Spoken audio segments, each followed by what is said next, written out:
Sa simula ng kwento, isang tinig sa background ang naglalahad. Isang sniper team kasama ang kanilang squad ay nakatanggap ng mga utos mula sa isang American base. Pinapaalam sa kanila kung ilang gwardiya ang nakabantay, paano papasok sa gusali, at pati na ang kalkulasyon ng distansya at bilis ng hangin para sa sniper. Sa malayo, makikita sa sniper scopes ang mga gwardiya na mahigpit na nagpapatrolya sa buong gusali. Napaisip ang tanong, ano ba talaga ang misyon ng American squad na ito at bakit napakahigpit ng seguridad? Biglang mula sa wala, isang putok ng sniper ang naririnig sa bawat tama sa ulo o dibdib. Isa-isang bumabagsak ang mga gwardiya. Tuloy-tuloy ang putok hanggang sa maubos ang frontline guard. Lumilitaw na ang mga putok ay galing sa dalawang squad na nakatago sa palumpong sa bundok. Mga 500 metro ang layo. Agad nilang hinila ang gatilyo matapos matanggap ang eksaktong datos ng distansya at hangin. Sabay-sabay ang putok at ilang segundo lang patay na lahat ng gwardiya sa gate. Samantala, nakalusot na ang isa pang squad sa gusali. Dito nagsisimula ang tunay na kwento, ang misyon ng mga sniper at ang kanilang kapalaran. Biglang naglilipat ang eksena sa nangyari 48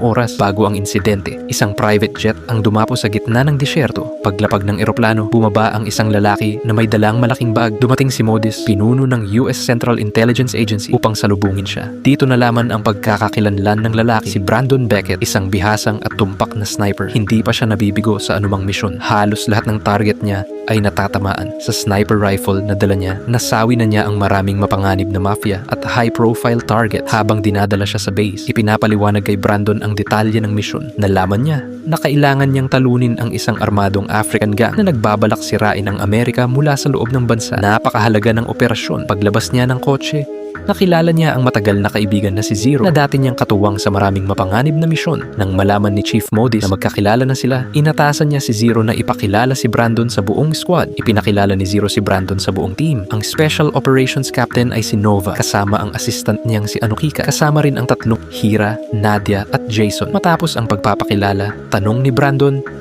meron bang sniper sa squad ninyo? Dito inilapit ni Chief Modis si John, isang batang sniper. Ito ang pinakamapanganib naming sniper. Kung gusto mo, pwede mo siyang sanayin ayon sa estilo mo, sabi ni Modis. Sinimulan nilang pag-usapan ng misyon. Gumawa si Commander Anika ng detalyadong 3D map at ipinaliwanag ang plano. Ang target ay si Riker Kovalo, isang Amerikanong terorista. Bago nila siya maabutan, kailangan nilang labanan ang armadong rebel group. May personal security unit si Riker na 4 gang. 24 na oras ang proteksyon. Binigyang diin ni Chief Modis na dapat gawin ang operasyon sa dilim dahil napakarami ng seguridad at rebel forces. Ipinaliwanag din niya ang ruta at plano ng pagsalakay sa hideout. Kinabukasan, nagsimula ang matinding training. Binigyan ni Brandon si John ng sniper rifle at sinabihan siyang mag-shoot. Perpektong tumama si John sa 3 headshots ng sunod-sunod. Tiningnan ni Brandon ang kakayahan ng buong team sa iba't ibang armas, mula sa short-barreled rifles, axes, hanggang sa close quarters arms. Binigyan niya sila ng challenge. Buuin ang armas sa loob ng 15 segundo. Kung hindi, wala ka na sa misyon. Lahat ay nakapagbuo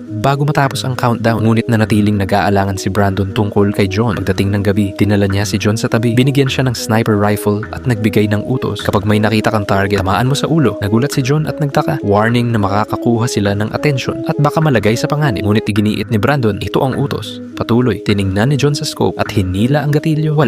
Walang bala. Nagulat si John. Ipinaliwanag ni Brandon na test lang iyon para malaman kung paano siya kumikilos sa ilalim ng pressure at kung sumusunod siya sa utos. Dahil pumasa sa test, pinili siyang maging personal sniper ni Brandon. Nilipon ni Chief Modis ang buong squad at nagbigay ng mabigat na briefing. Binalaan niya silang halos zero ang tsansa na makabalik ng buo sa misyon na ito. Kailangan nating pumasok na handa sa kamatayan, sabi niya, dahil haharap tayo sa rebel army at sa matinding seguridad. Hindi magiging madali ang pagsira sa kanilang depensa at paglaban sa mga rebelde. Matapos ang huling paghahanda, nagtungo ang team sa armor. Dito nila inihanda at pinuno ang kanilang mga armas. Sinuri ang heavy gear at sumakay sa mga sasakyan. Kinabukasan, sina Brandon at John ay nag-set up ng sniper positions sa palumpong sa isang burol, mga 500 metro mula sa hideout ng gang. Ang natitirang komando ay dahan-dahang umuusad patungo sa compound mula sa frontline. Dito nagsimula ang eksena na nakita sa simula ng kwento. Nakatago sa damo sina Brandon at John, loaded ang kanilang rifles at naghihintay ng huling utos. Samantala, pinapanood ng ibang miyembro ng squad ang CCTV feed at unti-unting tinatanggal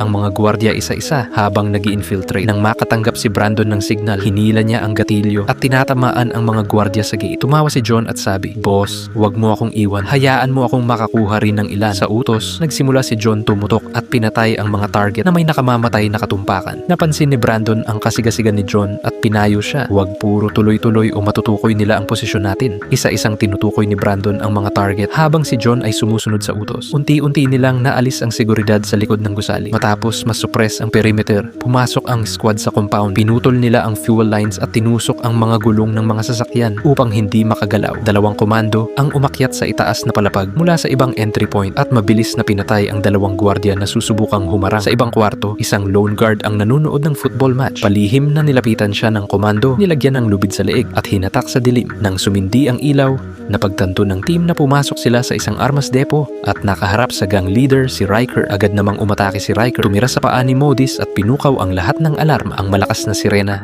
ay nagbigay babala sa mga gwardiya na may intruder. Nakarinig sina Brandon at John sa burol ng sirena ngunit hindi pa alam ang eksaktong nangyayari sa loob. Isang squad member ang nagmadaling umakyat upang suriin ang alarma ngunit pinigilan siya ni Nadia. Iniutos ni Brandon kay John, huwag mag-atubili, atakihin ang lahat ng makita mo. Agad namang nagpalit ng rifle si John at pinatay ang mga kalaban isa-isa. Ang pangunahing layunin ni John ay malinaw, tanggalin ang lahat ng banta sa harap nila para mailigtas ang natitirang team. Sa loob ng kwarto, inihanda ni Ryder ang kanyang revolver. Napagtanto niyang napalibutan siya ng special squad at nawawala na ang kontrol sa sitwasyon. Lumapit siya sa isang makina, tinanggal ang takip at inutusan ang technician na buksan ito. Nang mapasok na at tumakbo ang technician, naglabas ang makina ng malakas na radio waves. Maraming komandos ang nawalan ng malay dahil sa matinding radiation. Dito sumulpot si Zero. Mula sa labas, siniguro ang gang leader na si Ryder. Unti-unting nakabawi ng malay ang mga squad members. Ngunit tumawa si Ryder at nagbabala. Mamamatay kayong lahat. Halos sabay-sabay. Nagsimulang dumugo mula sa bibig at bumagsak ang mga miyembro ng squad. Ang nakakatakot na katotohanan ay lumitaw. Ang makina ay mataas na dalas na alpha radiation device. Nasira nito ang neural tissue ng napakabilis at sino mang na-expose ay pwedeng mamatay sa loob ng ilang segundo. Maraming miyembro ng intelligence squad ang bumagsak, dumugo at nakontra. Kasama rin si Ryder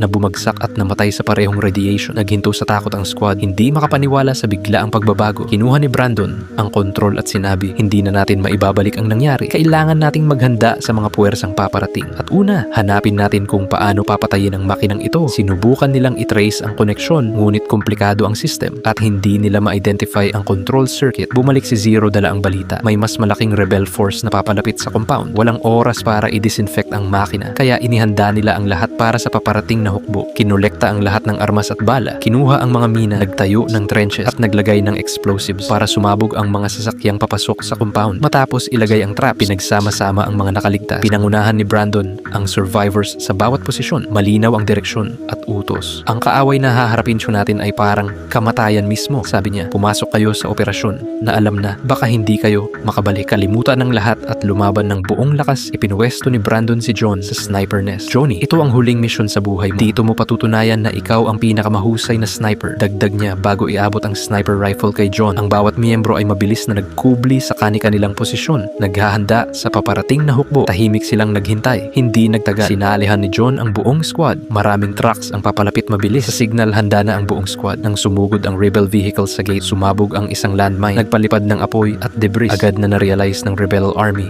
na handa ang kalaban. Iniwan nila ang trucks at nagpatuloy sa foot attack. Pumalat sa buong compound. Milyon-milyong bala ang umulan mula sa bawat panig upang hadlangan ang pananaw ng rebel army. Naghulog ng smoke grenades ang squad. Pumuno ang compound ng makapal na uso. Mula sa taas, tumutok si G sa kanyang sniper scope at isa-isang tinatamaan ang rebelde. Ang bawat bala ay nakakatama sa ulo o katawan ng tumpak. Samantala, si Zero ay tuloy-tuloy ang fire gamit ang heavy machine gun. Nagpanic ang rebel army. Hindi alam kung saan galing ang putok. Ang usok at putukan ay nagdala ng kaguluhan sa buong compound. Sa kabilang bahagi, napalibutan si Nadia ng rebelde, armado ng axes at matatalim na kutsilyo. Ngunit hindi siya ordinaryong sundalo. Tinapon niya ang armor, hinugot ang dalawang matatalim na Chinese axes at nagsimula ng brutal na kontra-atake. Mabilis at lethal ang kanyang galaw. Pinaputol ang mga kalaban isa-isa. Kapag may rebelde na tumakas, itinapon niya ang axe sa ulo nito. Patay agad. Natukoy ng rebel army ang sniper position ni G at tinutukan siya ng machine guns. Para protektahan siya, bumalik si Zero at anoki ka ng fire mula sa kabilang panig. Kasabay nito, nagmadaling tumulong si Brandon patungo sa posisyon ni G. Habang lumalala ang labanan, nireload ng rebel ang machine guns at tinutukan si Zero. Ngunit isang mabilis na sniper shot ni Brandon ang tumama sa RPG shell ng kalaban, nagdulot ng matinding pagsabog at debrisos sa paligid. Samantala, si Anokika ay nakaharap sa isang African female assassin. Nagsimula ang intense hand-to-hand fight. Nasugatan si Anokika sa tainga pero hindi siya umatras. Hinugot niya ang kutsilyo at tinusok sa mata ng kalaban. Patay agad. Si Zero naman ay inatake ng isa pang assassin. Hinawakan siya sa leeg, pilit na ikinubko. Agad siyang kumuha ng sirang kahoy na tabla, tinusok sa dibdib ng kalaban at tinapos gamit ang baril sa ulo. Si Brandon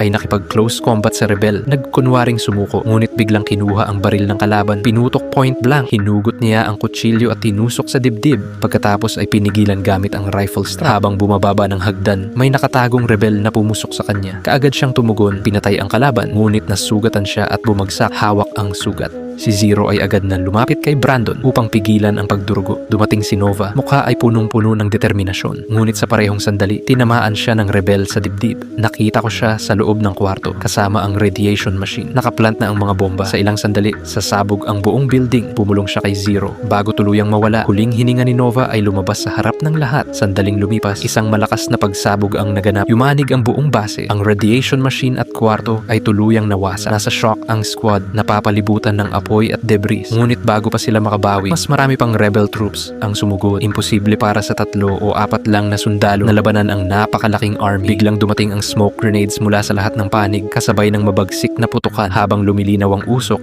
natagpuan ni na Brandon at Zero ang counter-attack ng kanilang matalik na kaibigan. Sina Captain Paz at Sergeant Zed kasama ang kanilang team. Parang mga guardian angels, pinuksan nila ang natitirang rebel army at nailigtas ang survivors ng squad. Sa huling eksena, buhay si Brandon. Matapos ang misyon, nagpahinga siya at nagpaalam sa mga kasama. Nagkamayan sa bawat isa. Ang batang sniper na si John ay humanga at sinabi, "Balang araw, magiging pinakamahusay na sniper din ako gaya." Ngumiti si Brandon. Inilagay ang kamay sa balikat ni John bilang tanda ng pagpapaalam at naglakad palayo habang lumulubog ang araw. Bumalik siya sa kanyang bansa. Iniwan ang legacy ng tapang, katapatan at sakripisyo.